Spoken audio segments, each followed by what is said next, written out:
Welcome back to PC Hoops with Coach Kim English. We are graced with Kevin McNamara being in studio. And K-Mac, how about it? First 3-game winning streak in Big East play for this team. What do you like about the squad and how they're playing? Well, I like Jalen Sellers. Yeah. You know, I've been dialing all my pals and say he's a first-team All-League Big East guy. Look at the numbers. Look at the production. I also think that the rotations is shortened a little bit with injuries and whatnot. That's really benefited someone like Jalen Sellers. He's not only thriving with playing 30-plus minutes, but he has the ball in crunch time, and he's a crunch time player. Yeah, 27 points per game in these last 2 contests. Coach saying that Vox, he is hopeful that he will play on Wednesday. Been dealing with the flu. Will that help this momentum? No question. I mean, for people to say, oh, you bring Steph Vox back, it might throw things off. I'm sorry. He's one of the better players on the team for sure. I will say the mixing of Sellers, Vox, and Jason Edwards has been problematic all season. If those 3 can get it right, share the ball, defend, Edwards and Vox, 2 of their worst defenders, those 3 guys are very, very important if this team's going to go on a run. Yeah, there's no doubt about it. Yeah. You got 2 very winnable games coming up. Obviously, there's no game that's a slam dunk, but you look at a Marquette team that's having a down year. And 2 last place teams. Right, yeah. the 2 last place teams. And you have a chance to now go into the Big East tournament with 5 wins in a row. Do you see them jumping seeds? Do you see them being a 5 seed? Yeah, so if they do win the last 2, it's pretty clear cut, barring DePaul beating Villanova. You would think Villanova would beat DePaul, but DePaul's playing very well. They are. Providence would be the 5 seed and would play Seton Hall. They would get a bye, first-round bye, and you want a bye in this Big East tournament because anyone can beat anyone, maybe, excepting Connecticut.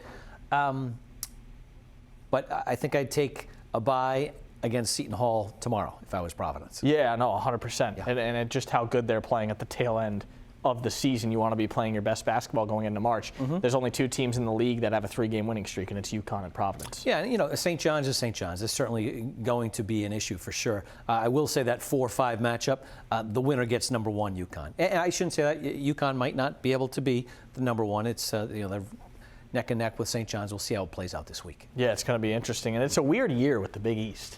It is. It's really St. John's, UConn. Villanova's had a very good year. They're certainly an NCAA team. And then everybody else, if Seton Hall plays Butler, that's a toss-up game. If Providence plays, Georgetown, Georgetown came in here and won. Georgetown's really going the other way. Providence is going this way. You do, to your point, you want to be playing well in March all the time. And 5-game winning streak, it would actually be 5 of 7 as well. That's what you want to be hot for sure. No doubt about it. And at this point last year, take it back, 7 of 9. Yes, they're playing great. They're playing great basketball. This time last year, obviously the Friars didn't have as much talent as they do. If you're a Friars fan, do you feel better at this point now than you did last year? I do. This has been a very strange year, needless to say. They're the number 1 scoring team in the Big East. They're the worst defensive team in the Big East. So which team shows up on a given night? But also, they've played so many close games. And they've started to win some of them. They can go the other way in a moment's notice.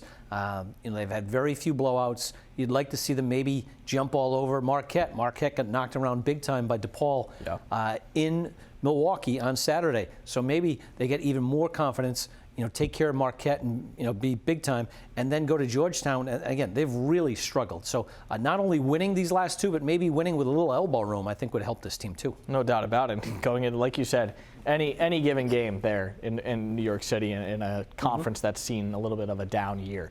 What do you want to see from the team specifically this week ahead of the Big East tournament? Well, I'd like to see some defense, some consistent defense, not only just getting some stops at the end of games, which we saw the other night. They get some very important stops in the last couple minutes, not turning the ball over late. Again, I'm just assuming every game's going to be close because they've been close. Yeah. But execution down the stretch, defensively and rebounding, that's what's going to, that will decide close games in March for sure. Offensively, share the ball. Jason Edwards, his numbers since he's been back 5 games. They're 4-1. His assist turnovers have been better. His shot percentage has been better. Very important guy because he can take bad shots at times. And then Sellers, Right now, he's as good of a scorer as there is in the league. Yeah, he really is. He was number 1 in Fantasy 5 this week. So deservedly so. Yeah, absolutely. You're getting Duncan Powell back on Wednesday. Yeah. To have a guy that can help out Oswin, or at least have another big man for depth purposes, how important is that? I think it's important. You know, Oswin usually gets in foul trouble every game. Yeah. Pateris Penis has done a good job coming in off the bench. My guess is Duncan can take some of his time. But I want a good Duncan Powell. We've seen him be productive. We've seen him be bad. Really not help at all. I need him to rebound and defend. I don't need Duncan Powell to just come out and shoot three-point shots. I need him to be a factor off the glass and defend as well.